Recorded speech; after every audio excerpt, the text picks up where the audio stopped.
Welcome your faces back to a new day, a new adventure on a frigid day, but would you absolutely look at that view. But do we have an exciting one here today? And no, we're not gonna be playing in the snow because it is a bit cold. We woke up today, it was negative, I think 9 or 10. It's now thankfully like 11, but whew, is it cold out there. But Chloe got a brand new camera, switching the style a little bit, the Fujifilm X-T5. Going for that like more gritty, classic, old school style, but it's a bit too cold out. We were originally going to take the CRV since it's so cold and there's literally so much snow on the ground, but there's like, oh my God, there's like an inch of ice on the windshield. So another day, CRV, another day. And another day I'm reminded that we need to try to clean out the other side of the garage. Since it's too cold outside, we're going to mall. Hopefully it can spark some inspiration, and honestly, it kind of feels a little warmer here than it did at home. Mall.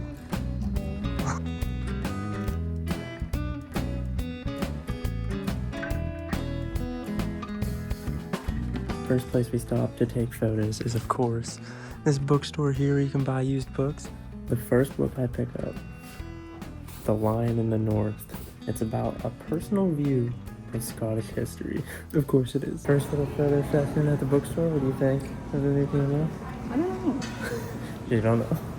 What's really cool about Fujifilm is they have these like recipes or film simulations that basically puts like a preset or a LUT straight onto the camera before you even take it into Lightroom or anything, and it kind of avoids the need.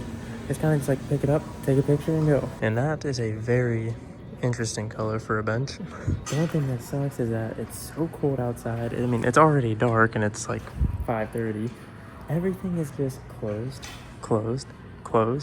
Just a short-lived little session to the mall, and I was very surprised. It's probably been like 3-4 months since we've been to that mall, and so many stores are shut down. Yeah, I knew there was a lot going in when we went there today, but it's kind of sad to see that even more have shut down. But I do think we still got some pretty good photos. So I'll throw them up on screen now. You guys let me know which one's your favorite. But I think they turned out pretty well, and I do like that warm, filmy vibe to it. But like I was saying earlier, you can go on and create recipes or some film simulations, which is basically a preset or a LUT directly on the camera itself.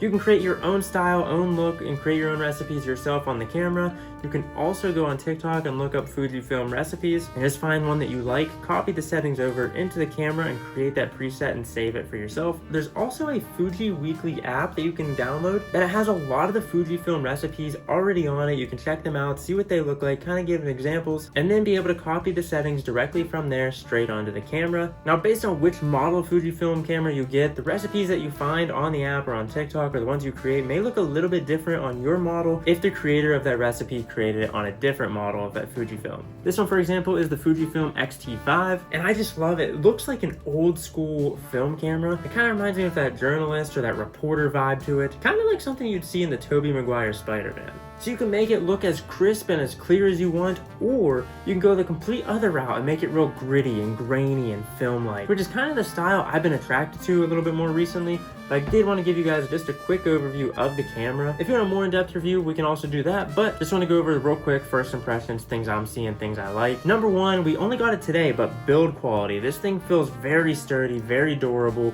I like that a lot of it is metal and not plastic. Like every single dial on here, the lens itself is also metal. It's got a decent sized battery. Chloe did buy a strap for it so you can put it around your neck so you're walking around, you can just pull it up. But similar to other cameras, you do have the ability to fold out the screen. Now, it's not exactly like other cameras like Canon's or Sony's where you can flip out to the side or flip it out up top. You can angle it out either horizontally or vertically just to try and get those shots at weird angles that you may not be able to see otherwise. Like I said, this is our first day with it, so there's probably a lot I don't know about it, but it definitely has a lot of dials on it to allow you to do different things. And based on what I see in the settings, I'm pretty sure you can customize some of these dials to make it even more efficient. You also have buttons on two of the big dials here that actually lock the dials in place so you can't accidentally change the setting. We even have dials stacked on top of dials. One nice feature of the X-T5 is that it has dual SD card slots, so it's nice if you need double the storage, or if one SD card messes up, you always have a backup. I was really surprised by the LCD screen itself and how good it looks, and just overall installed day one, really pleased with this thing. We really got this to just be like that,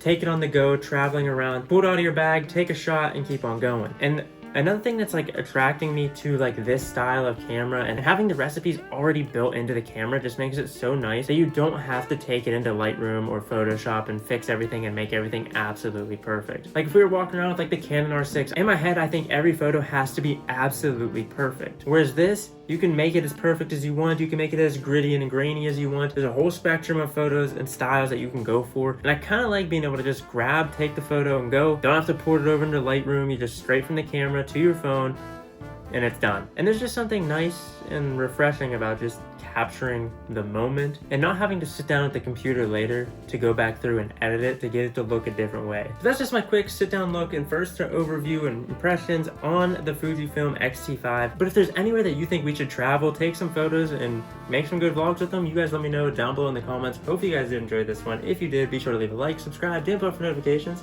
I'll catch you guys right back here in the next one. Peace out.